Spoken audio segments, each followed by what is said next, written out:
Hey everyone, this podcast is for entertainment purposes only. Although I am a licensed clinician, I'm also just a person. I love to be able to be in my real life and speak from that point. And that's where this podcast is coming from. So enjoy.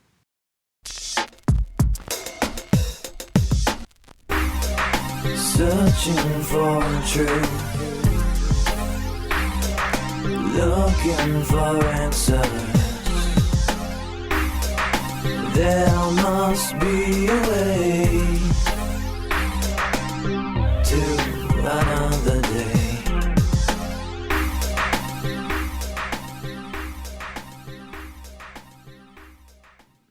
Hi everyone, this is Joe Keen. I'm here with Alyea, were you going to introduce me or? Wow, all right, start over. Wow, I was going to get an introduction. Start over. That's good. That's awesome. Thank you. I love it. Well, finish introducing me. I would love this. Because because she always starts off, so introduce me. What would be your introduction for me? Be like, I'm Joe Keen, and I'm here with my amazing wife, Alyea Keen, who is an amazing person because she helps people mentally in therapeutic ways and changes people's lives. And she's an amazing mother and an amazing daughter, an amazing wife that holds the place down when I'm not here. Should I continue going? Wow. That was a great intro. Yes. Hi guys. Alyea here. So yeah, I'm gonna take this off. Start this bad boy off. Today we just kind of wanted to chat about more about like health stuff, because Alyea and I have both had our ups and downs with health stuff. We have an interesting bond actually, because when I met you and you met me, neither one of us knew. We recognized actually some had stuff. Well, I didn't know that you had the same stuff that I had going on, a little different. Yeah. And I didn't know that, and you didn't know that I had, stuff. It wasn't until we started dating, right? Yeah. That then I opened up about stuff, and then you were like, "Huh, that sounds right familiar." Because Joe's never been diagnosed. I have. So Alyea, years before I met you, yeah, was diagnosed with ulcerative colitis in 2003. Right? Yeah. And prior to meeting me, I'm not to my own harm, but, you probably weren't taking care of it as good as you should have been. Well, I wasn't. And I wasn't solely because when I went to the doctors, right, for the first time and had my colonoscopies and the whole nine, there was never one doctor that actually sat and said, hey, you need to change your diet and change things up. They were just like, here's the medication. You're going to have to be on these for the rest of your life type of thing. And that's basically it. So because no professional ever told me that diet was important, I continued to live my life. And my life at that time was smoking cigarettes, drinking, going out with my friends, eating fried food, eating just whatever the hell I really chose to. Mm-hmm. Mm-hmm.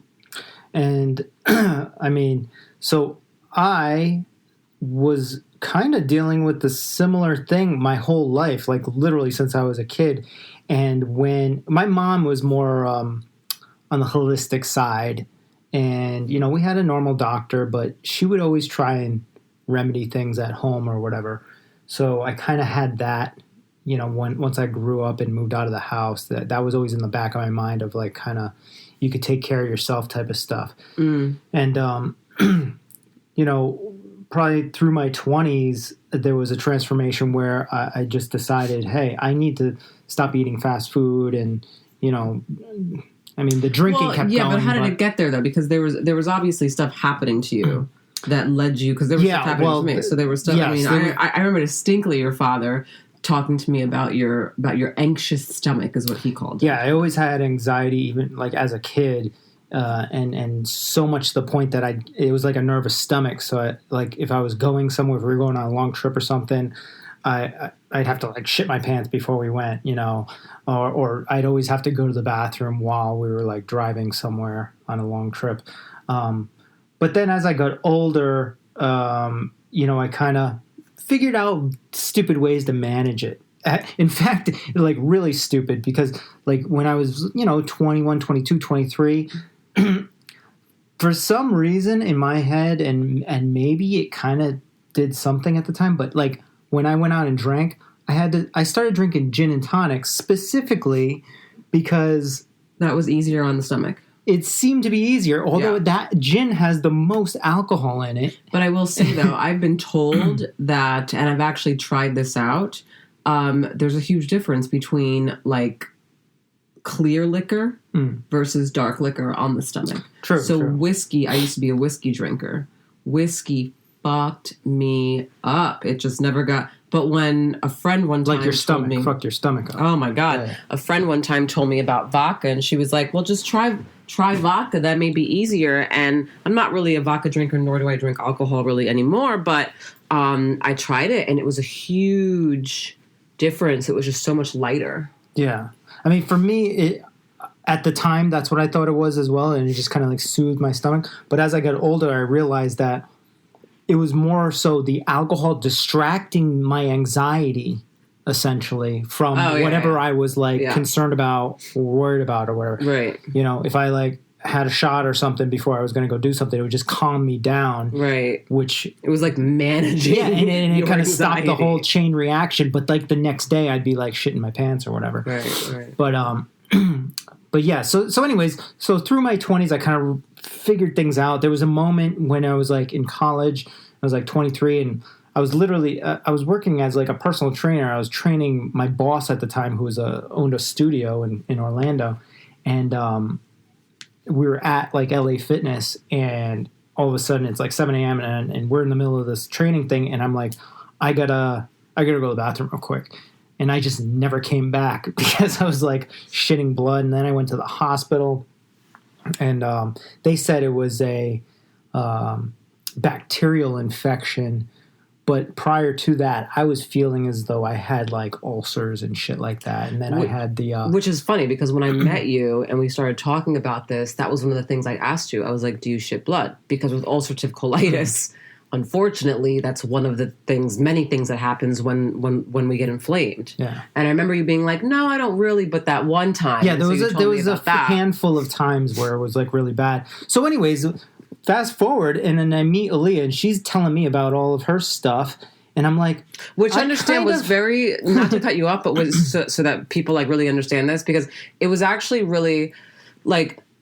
My colitis has really prevented me from certain situations. So like, because it's an embarrassing thing, I think, especially for like a female, you know, it's not like a sexy, attractive thing, you know, that you have to go to the bathroom and like shit your pants, or you can't go and it's just literally gas and just air that comes out the whole entire time. It's not really a sexy thing, you know?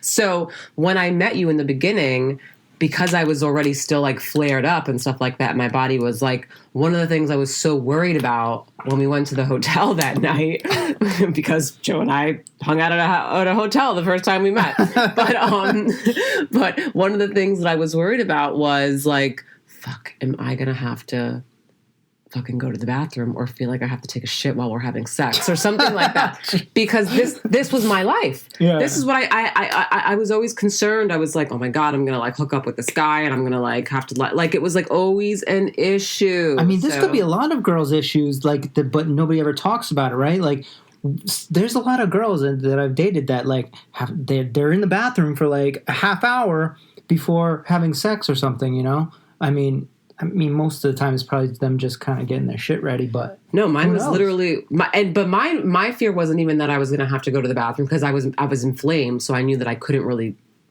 like have just, like, a bowel movement. Like, it was like I felt like I had to, and so having sex when you feel like you have to take a shit is not like fun thing.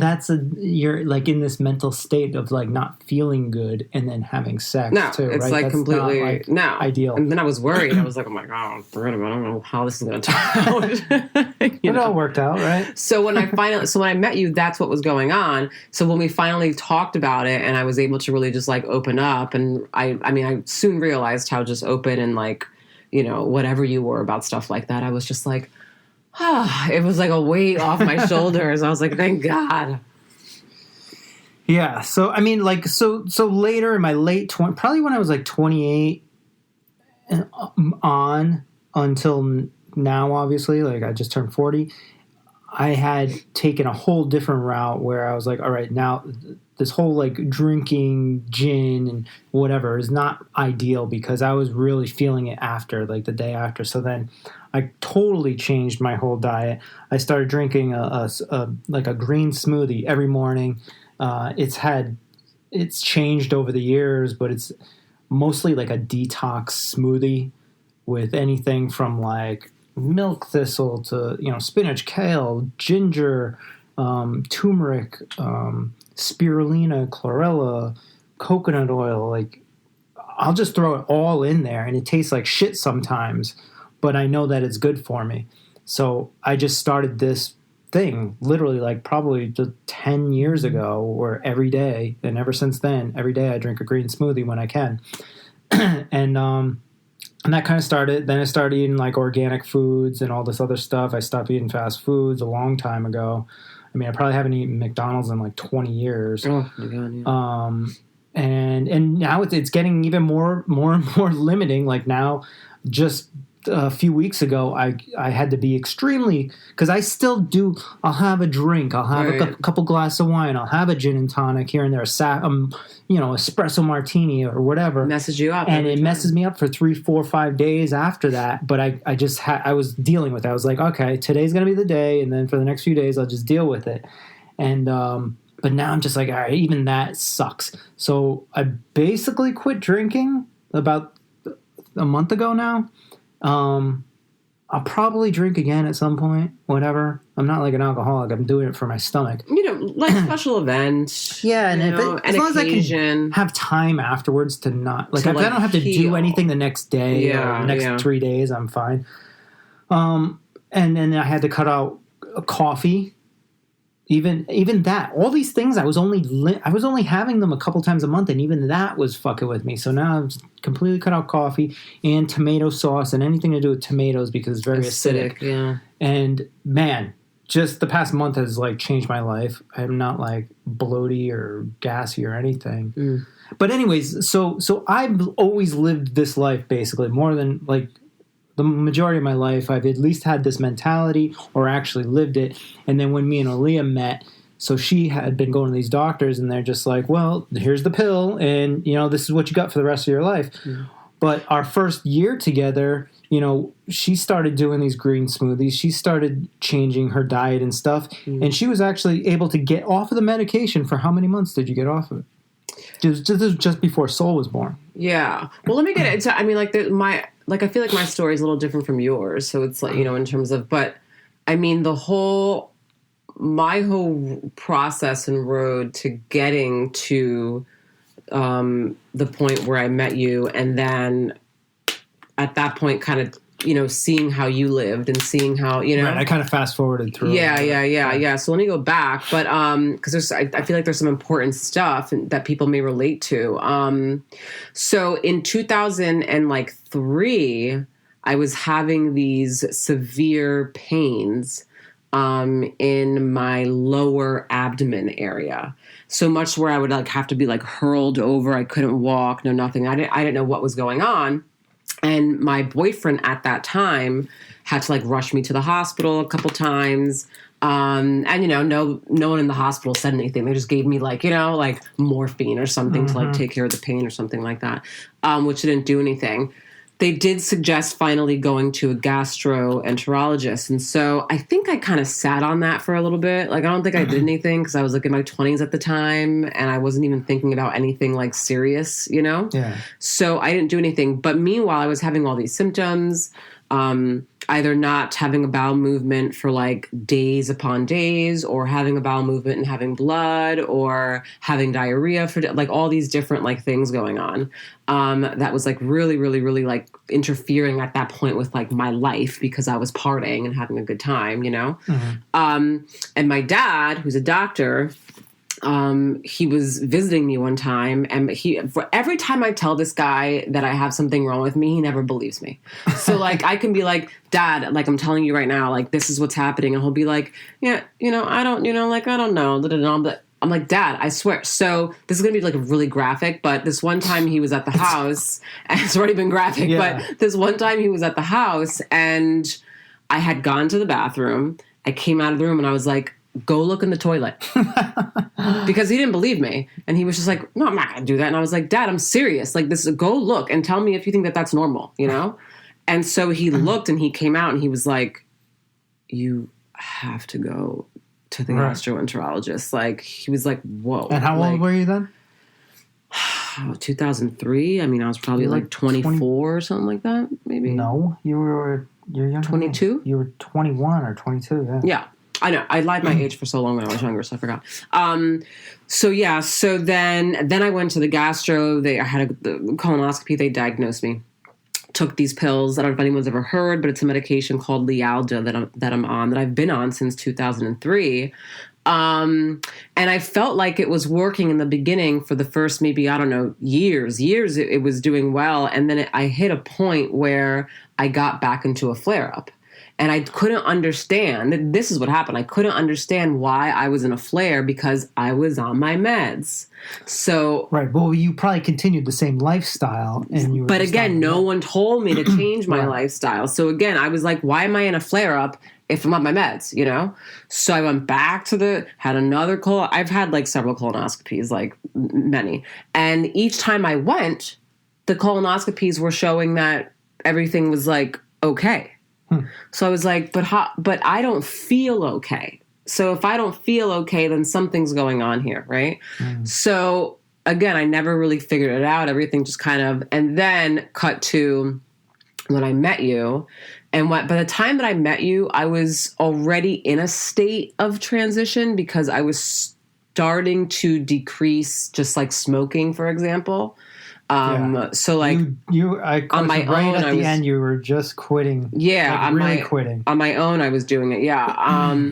So I was like, kind of like in this point of like, okay, clearly like something has to change here. So, but then when I met you and then we started dating and this whole nine. And I told her I wouldn't date her if she smoked cigarettes too. So. Actually, that's bullshit. What I said, I actually asked you and I was like, you really wouldn't continue to be with me if I'd like kept smoking? And you were like, I mean, no, I don't know. I said no. You did not say no. Listen, I mesmerized the shit out of you when you met me. There's no way that you said no.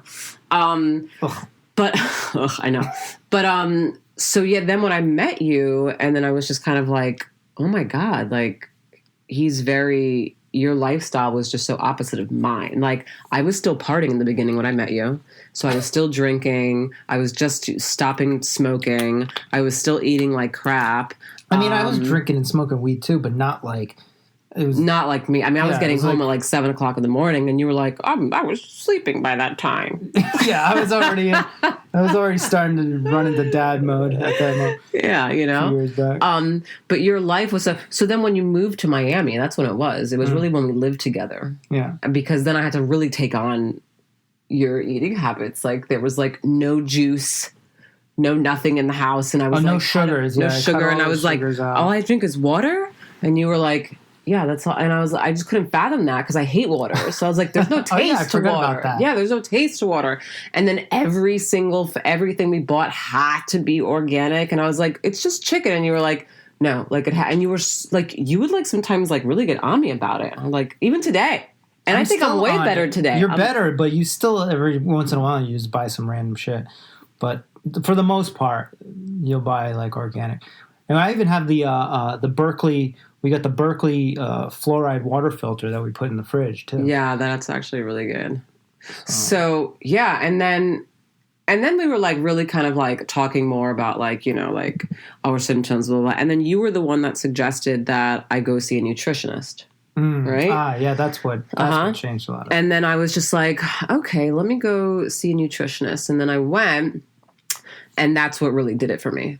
And because I was in a flare, and at this point I was just so over feeling the way that I felt, because colitis, when you're in a flare, especially and it's active, you have no energy. It drains the life out of you. So it's very hard to even like muster up energy or motivation to like get up or like go do anything. You're just drained. So what was your nutritionist's name? I don't know, I forgot. But she was great. Literally, I walked in there, I gave her my whole history, and then she was like, look, I'm not going to take away everything from you at once because that's too much, and at this point, I now no longer smoked. I haven't smoked in 3 years now, But she was like, we're going to do this. No alcohol, no caffeine, no coffee, and no gluten. That's how it started. But then you also had to just eat like and liquid. Then for 2 weeks, like a liquid diet, right? And then for 2 weeks, I had to be on this like soft food liquid diet. So nothing. I couldn't eat any roughage, from what she calls it. So roughage meaning no lettuce, no salad stuff, no spinach, no peanuts, no cereal, no like grains, like stuff like that, because it's hard for the stomach to digest. And it actually triggers a flare. Meanwhile, none of this I knew. Like I was like just like learning about all this. So for 2 weeks I did that, and that was like what led me to actually get off of my meds. Right. Because I noticed, and actually it wasn't even purposeful. I actually ran out of meds. And then I was just like, I don't know, procrastinating on going back and refilling them. But I was noticing each day that I wasn't getting them. I was like, I feel great. Like I didn't, and then months and months and months went on, and I didn't need to be on meds. Yeah, and then it wasn't until we had pregnant. our daughter I got pregnant. It started kicking back in, like a few months into that, right? A few months, probably at 3 months, I had to go see a gastro because I guess apparently when you're pregnant, it triggers a flare. So I was actually a high risk pregnancy. But they can't do much when you're pregnant with colitis. They can't give you a colonoscopy or anything like that. So it was very just like, take the meds. I had to do the oral medication with the suppositories. And then I still stayed on my diet, and that really, really worked. Yeah, then that cleared. Then you were good for the rest of the pregnancy. But then, so now, ever since we had her, then now I'm still on the meds. You've been trying to like get back to that point just before, But I mean, we kind of like, it's like, after she was born, then we kind of, you were just trying to like get back to your normal self. Habits. Like, I don't even know. You just wanted to like enjoy some certain things and have a glass of wine and, Well, especially that time too, because I had like postpartum. Yeah. So I was really just like depressed. And then the times that when my mom actually left and your mom was gone and you were out at the office at the warehouse and I was at home alone with Soul, I was like, I understand why stay-at-home moms drink alcohol. And I actually did a couple times. And I felt really shitty about it, but there were a couple times where I was having a glass of wine at 12 o'clock. Yeah. So, I mean, now though, like, it seems like you're kind of, again, starting to get back on track. I mean, I'm in a flare right now, so I'm trying to get that back on track. Well, you haven't drank in like a month too, right? Oh, I haven't had any alcohol. No, yeah. So since the wedding, we got married October 16th, and there was so much drinking going on that weekend. Yeah. And I will tell you, since the wedding, I have been having such a hard time getting back on track. But it was also before the wedding that my now I know it's rheumatoid arthritis started kicking in. And that's also inflammation. So I'm wondering now, as we're actually talking about this right now, if there's a correlation there. Probably, yeah. I mean, this is why I keep suggesting that you go see the nutritionist again, right? Because it's you should be eating things, which you do though. I mean, we drink the smoothie every day, which has turmeric and ginger in it. Yeah, let's tell them what it has. Anti-inflammatory. Turmeric, ginger. We do kale, CBD spinach, all the time. Cacao. Right, and we're on the you're on the CBD, and yeah. we So also let's started Let's a run down heavy metal detox. Just let everyone knows like what we're doing now, just in case people want to know. So you made a serious concoction. Actually, I have to side note this fucking story because it's like really. Oh, the juice. I do. So Joe made a serious CBD / with a legal hint of THC in it for my arthritis, because I've recently been diagnosed with rheumatoid arthritis. Also, I am 39 and feel like I am about 70 in terms of medical issues. But so before he left, he was like, you were like, hey, I'm going to make you a concoction, blah, blah, blah, take this. I asked you specifically, how much do I take? Not that much was your answer. So now I'm home looking at this bowl of this melted down, it's concentrated distillate with coconut oil. Okay. I melted it down, and you just and I'm looking at it, and I'm like, well, what's not that much? Not that much to me can mean not totally different from not that much to you, right? So what I did was I had a little spoon, and I filled this half of the tip of the spoon. And took that, and then 30 minutes went by, and then I still felt like nothing was happening, and I wanted to fall asleep. So then, you told me not to put the spoon back in the bowl because of bacteria and stuff. So I took the spoon out, but then I licked the remaining excess of the stuff off the spoon, and So let me tell you, hold on, let me tell you how CBD works is if you're taking the right doses, you have legal levels of THC, which is 0.3%. Now, if you took a tincture and you pounded the whole tincture, you would get high as fuck, right? Guys. Even though that's legal. So she took a little bit too much, plus the concentration that I made was pretty high. That's why I was saying just take a little bit.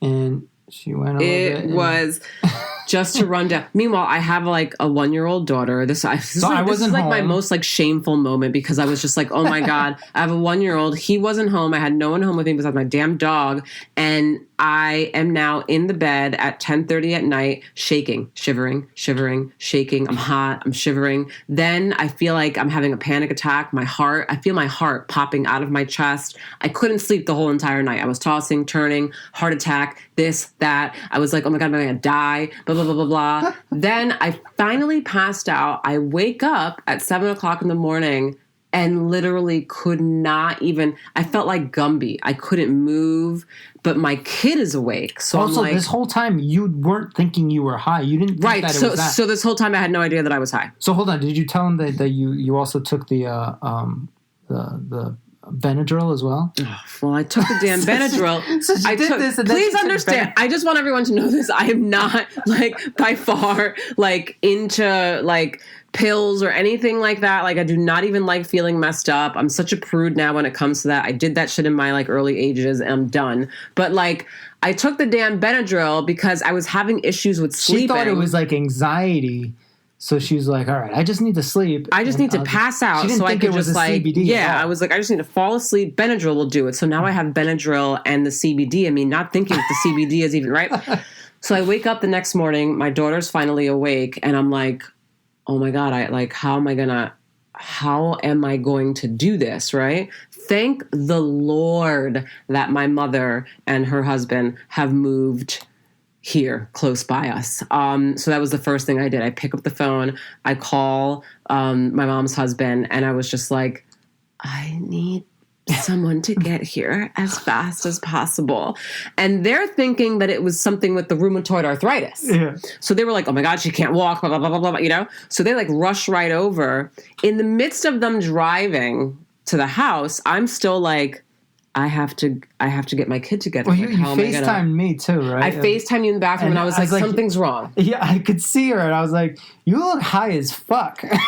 And I was like, I don't feel. I was like, I just don't feel well. Something's going on. Of course, COVID popped in my head. I was like, oh my God, I have COVID. I was like, something's going on. But that's when I mentioned the CBD, well. and I was like, how much did you take? And right. That's it. Right. And then I do remember, in my 20s, taking, like an edible, back in the day when I was, partying and having fun being a young, crazy kid. But I do remember. And so he actually brought that up. He was like, does it feel like it did when you were ever on edibles? And I was like, you're like, yes. Oh my God, it does. Because I hate that feeling. It's like the worst feeling ever. And then at that moment I put two and two together and I was like, I'm fucking high. And I don't even want to be. And I'm not even enjoying this.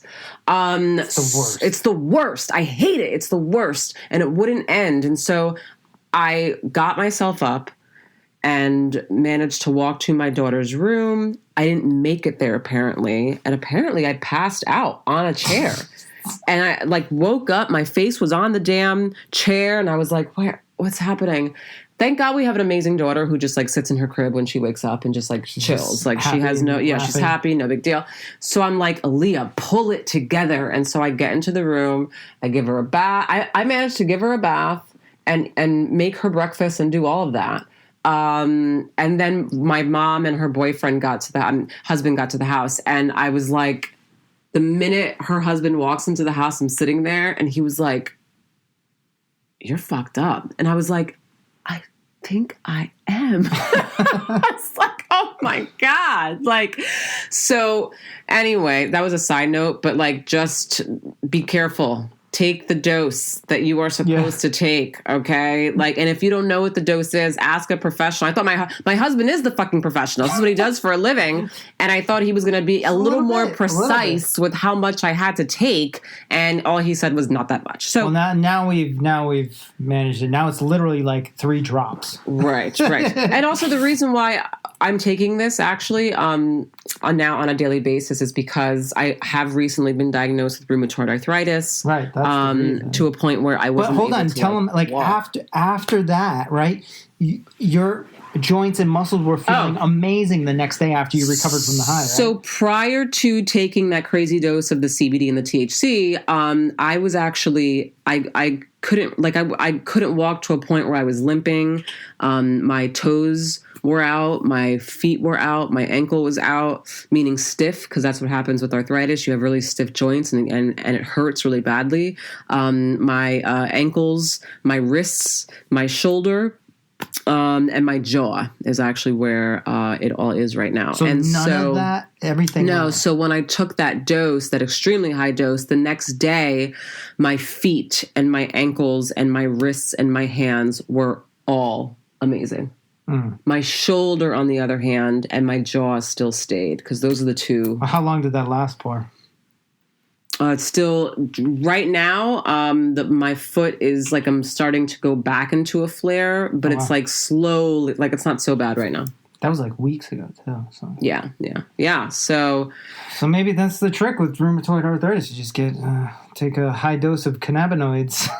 Right. Once a month or something. And it's anti-inflammatory, right? And so, if you knew what you were in for, it might have been a little bit easier. And that was definitely. But I don't want to be in for that. I don't even want to be. You don't have to. Yeah, and that had legal levels of THC in it, but it's if you compound it and have too much, and then also, even if you had a full spectrum distillate with 0 THC in it, you could have so many cannabinoids that you might feel almost high. Yeah. It's interesting. It was way too much. But so sorry. So going back to what we're taking. So we take the CBD. We take the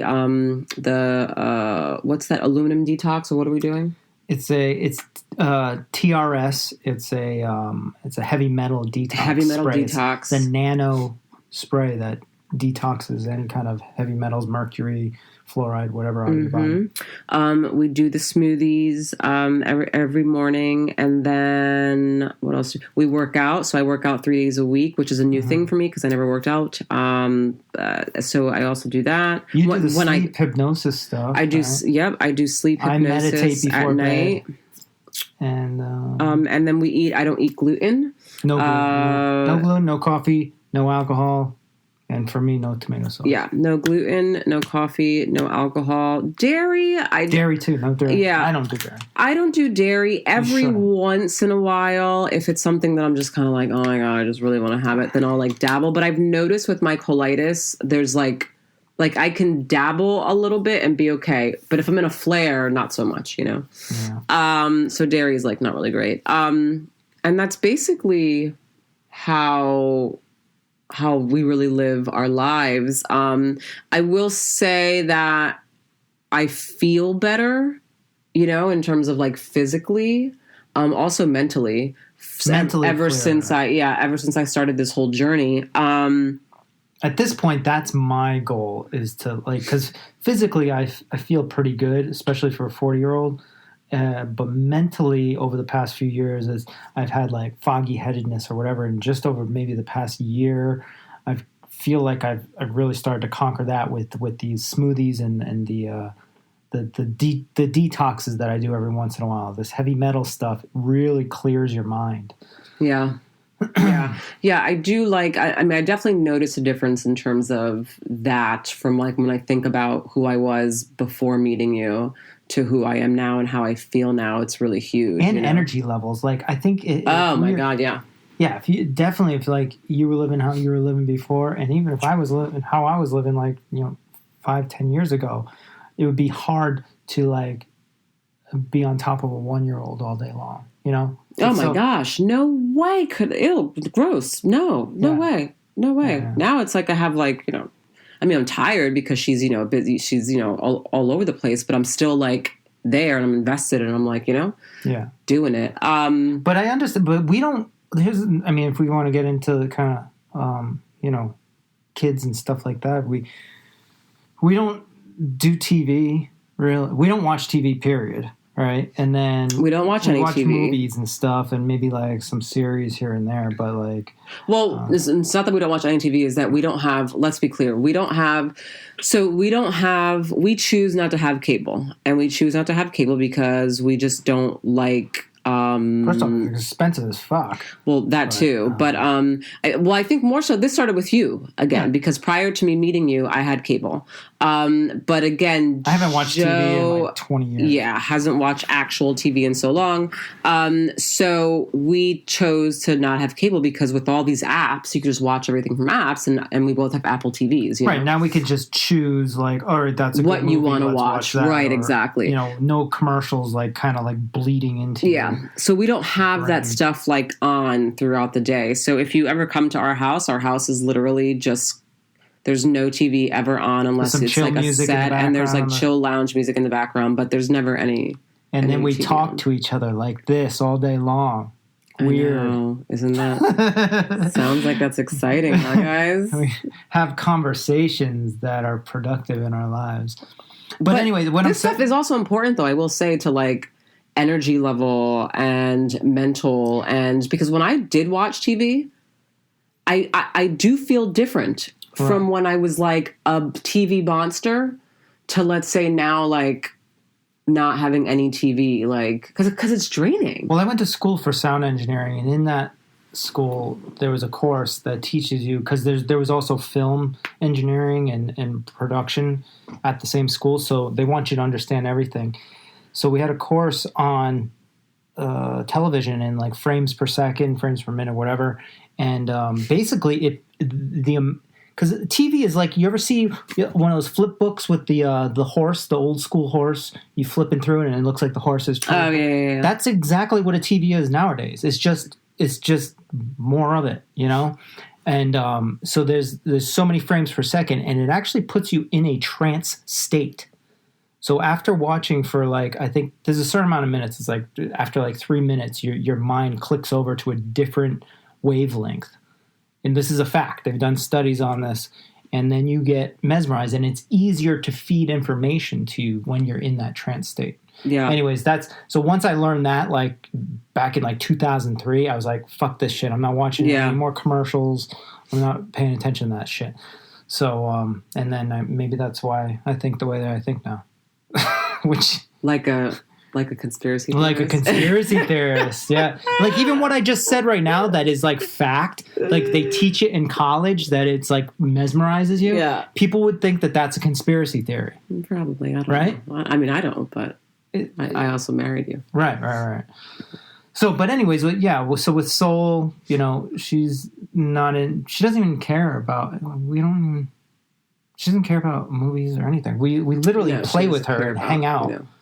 And anyways, what I was getting at is like if we were like, I don't know, drinking or doing whatever, like it would be hard. And I totally understand why people want to have a glass of wine. The only reason we don't is because of our stomachs. The ramifications are too serious. But we've realized things through that process that, you know, I understand why a parent would be like, all right, I just need a glass of wine or I just need a beer or whatever. But the problem is that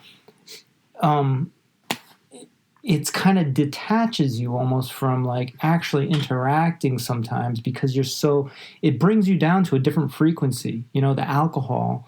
And over the course of a long period of time, I would assume, of interacting with your child. Yeah, well, kids can pick up on that too. I mean, I think this is obviously also depending on like how much someone is drinking, you know, like during the day. I mean, if someone just has a glass of wine, there's nothing really. But if like someone's like clearly, you know, maybe in borderline alcoholism, you know, like, or like really drinking now to where it's changing their, you know, mental and emotional state, then, you know, I mean. Well, even like what I'm talking about is just energy wise, being able to like do the things that maybe kids need. Like that's one-on-one stimulation. Yeah. But I think everyone's different too. If I have a glass of wine, forget about it. It's slowing me down. I don't want to do anything, you know? Yeah. Now, if I had some liquor, I'd be like, woo! Let's go do stuff, you know? I mean, so, yeah. And then I would crash hard, you know? So we do have to wrap up. We do? Why? She's awake already? She is waking up, and it's also dinner time. This is the life of parents. We're on a time schedule. We have from this time to this time to get things done. That's it? Okay. You always like end in this really like weird like way. Like, I really felt like we were like starting to get on a roll with things here, you know. Going down my conspiracy lane. I know. Thought we were really going to get into that. Just when we're about to, it's like, bam. It just gets cut off randomly. Kid Don't know why. We have a kid. It's all of a sudden. Oh, you're talking about conspiracy theories? The baby's waking up right now. We got to go. Yeah, the baby is waking up. And it's 5:08. It's dinner time for her. All right, fine. And I'm very routine crazy based. Okay, so. But I mean, you know, like I really did enjoy talking about this with you because although we've actually been a part of this life and it was like our life that we were talking about, it's still, when we talk about it, it still like makes me reflect, you know, on just like my past self and myself now. And I love doing that because that's when I'm really able to kind of see like a real like change, you know, of like, damn, I like really like, so what I hope, if anything, that if someone hears this and they have had any kind of stomach issues or anything like that, any gastro issues, go to a nutritionist, go to the doctor, get that checked out. Do not sit on it because that stuff is so serious.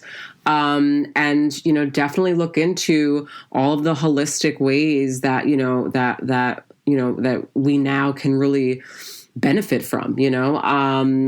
And so, yeah, I mean, that's... real quick, the last thing. So just before our daughter was born, I was doing all these healthy things, but my anxiety and stress levels were so high that I had remember that day where I passed out, right? Oh, okay. Well, how are we going to end on this note? Well, I just wanted to throw it in that, like, because you started talking about, like, go see your nutritionist, whatever. So I ended up going to see a functional medicine doctor, which... Not by choice. I made him go to the doctor, first of all. Let's be clear. Chose the functional medicine one. Thank God I did, because they did the whole, like, any kind of blood work test, stool test, everything you could think of, right? And they gave me a whole chart and it told me exactly what I was lacking, and it literally changed my whole outlook on my health. So it was good. Expensive, you can afford very to do that. Expensive, but it's worth it. Even if you do it like once in your lifetime, I mean, it's it's worth it because it's gonna change your life. Tell you everything. You're gonna understand your body a lot better. Yeah. So Definitely. Yeah. All right, sorry, we got to go. I tried to prolong it. As always, I hope that you guys enjoyed, took something from this, and I don't know. I just love talking to my husband and talking to everyone out there listening, and I hope everyone has a great week. Yes. Our goal is to give value, and if you guys have any ideas of like topics that you want to hear about or whatever, please let us know, and we'll see if we have any experience in that, and we will chat about it if we do. Yeah. All right. Bye, everyone. See you later.